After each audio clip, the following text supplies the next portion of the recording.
Hello again. So for those of you who don't know, my son and I are going to be back on the PCT again this summer, but instead of attempting another through hike, we're going to start at Kennedy Meadows South and head as far north into the Sierra as we can get before he has to go back to school in August. So in keeping with general tradition, I'm going to go through my gear loadout for what we'll be starting with in the Sierra.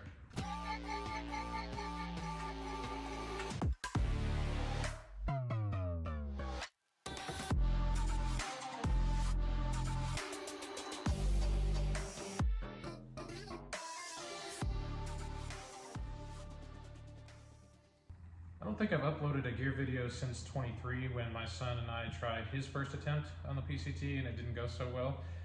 Last year I don't think I actually made one and put it up when we made our 200 miles to I-10. But this year we've got a few different things from the last video I posted. I've pared down quite a bit because I just don't use things. I've also changed some of my more ultralight stuff for things that I prefer to carry. But I am going to run through those changes with you here. First and foremost is my Light AF 46 liter Curve. It's the full suspension version. I carried this one for over 400 miles now and I absolutely love this thing. I tried to cheat on Light AF and go with a Gregory Baltoro, so that I could fit the can inside it. I carried it for all of 5 miles before it felt like it was trying to rip my shoulders off. So going back with the good old trusty Light AF, should have never tried to stray. For those of you who don't know, when you're in the Sierra Nevada, you have to carry some form of bear can. I am carrying the BV 500. I will be carrying as much as I can of mine and my son's food, and then he'll have a BV 450 to carry his portion of the food that he can carry. Ever since I got this pack, I've opted to go with the fanny pack instead of the side pouches that go on the hip belt.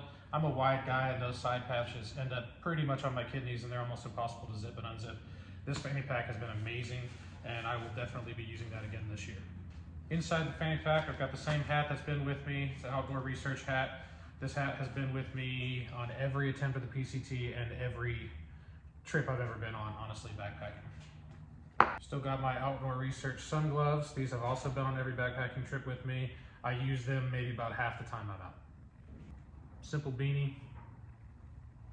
And some earplugs in case the wind gets pretty intense. I get ear infections in high wind, so these help a lot. I'll also throw some snacks in here in the mornings before we head out so that I don't always have to sit down and open up all my stuff, especially the bear can, to get snacks during the day. And there's a awesome pouch here on the front that I can shove the trash in and just deal with that later. First change is I'm no longer going to be using smart water bottles. No real reason other than I don't want to. I picked my son and myself up one of these from REI. It's a small mouth Nalgene bottle and it's 1 liter. So we're going to be taking this one. It fits really nicely in the side pocket of my pack. For water on the go, my backpack does have these sewn in water bottle pouches, and I'll be carrying a 20-ounce Gatorade bottle in here because they're quite a bit thicker than the smart water bottles. In the other side pocket, I have my cook kit, which is a Totes 700 milliliter cook pot, the Soto Amicus stove, which is inside here. It can also fit the gas and the lighter inside here with it, and it all fits in my Light AF hot sack to keep the lid on. Also modified the lid of my toques with a little wooden handle, nothing special, but it's a lot easier to grab a hold of than that little flippy triangle thing that comes on. For my shelter, I've gone with the Big Agnes Copper Spur. I've been using the Copper Spur 2P bikepacking tent, but my son now is old enough and big enough that we are pretty crammed in there. So he's got his own Copper Spur single person, and I've got the Copper Spur single person now too, and we'll both be sleeping in our own tents now. It's kind of crazy, he's getting big. So I've used all kinds of shelters you can imagine, freestanding, non-freestanding, semi-freestanding, trekking pole tents. I've used just about everything you can imagine, and I keep coming back to the full freestanding tents. I absolutely love them because it doesn't matter what terrain you end up on, you're gonna be able to pitch your tent. And I know that's not a problem for a lot of people, but I have decided that this is the way I prefer to go. Plus I love having the dual wall tent. I love leaving the rain fly off when I can. I just like everything about them. Yeah, they're quite a bit heavier, probably double the weight of a single person tent that you get that's non-freestanding, but I will add the weight. I absolutely love the freestanding tents. Now I prefer to have my shelter on the outside and easily accessible for 2 reasons. Probably the same reason you've seen before in other people's videos.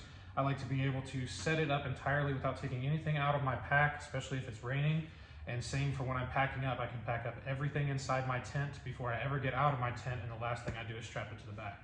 So I've modified my pack here to be able to strap it to the bottom of the outside of my pack, and I don't have to use up any space inside.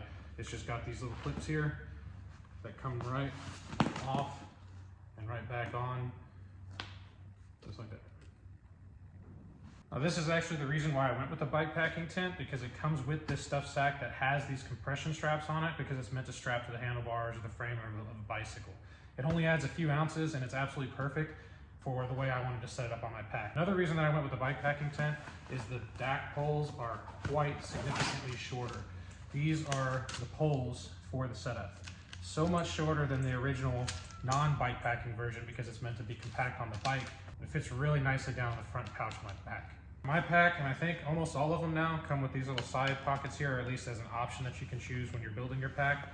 In my first side pocket, I have my filtration system, which is a platypus quick draw, and the bag that comes with it. I love this thing. I switched over from the Sawyer a couple years ago and I'll never go back. This thing is amazing. It's super fast, easy to use, and it connects to its own bag very simply. The bag is also really easy to dip down into low-lying water sources. The other side pouch, I have my little first aid kit. It's got all the usuals in there, some ibuprofen, some allergy meds, some tape, thread, things like that. And also my tent stake bag. Along with the tent poles in the back pouch, I have a set of Outdoor Research gloves. They're 3-season gloves. Have a nice little grip texture on them. I hope these do well. I haven't really had a chance to test these in cold weather yet. A little towel that Chris sent to Tyson their first attempt on the PCT. Hiker 2 trail, hiker to town. Thought that was pretty cool. And a Ben's bug net. On to the inside of the pack. Anti-gravity gear rain pants. These have been with me on every trip. Love them. Just recently re-waterproofed them. Outdoor Helium 2 rain jacket. Also love this thing. It's been on every trip with me, and I just re-waterproofed this as well.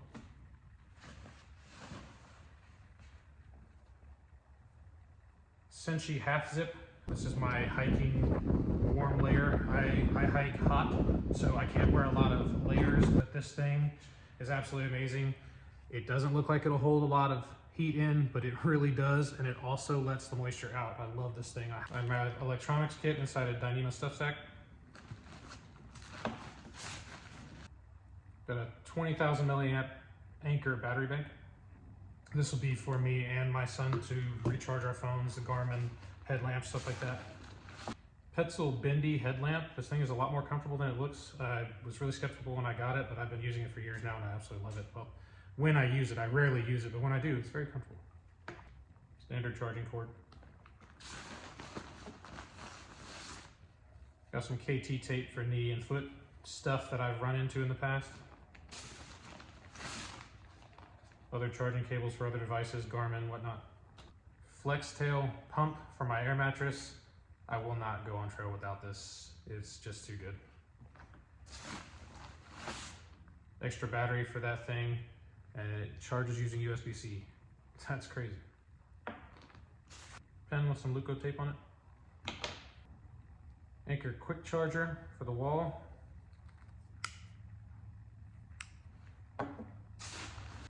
And an assorted patch kit for repairing any of our gear.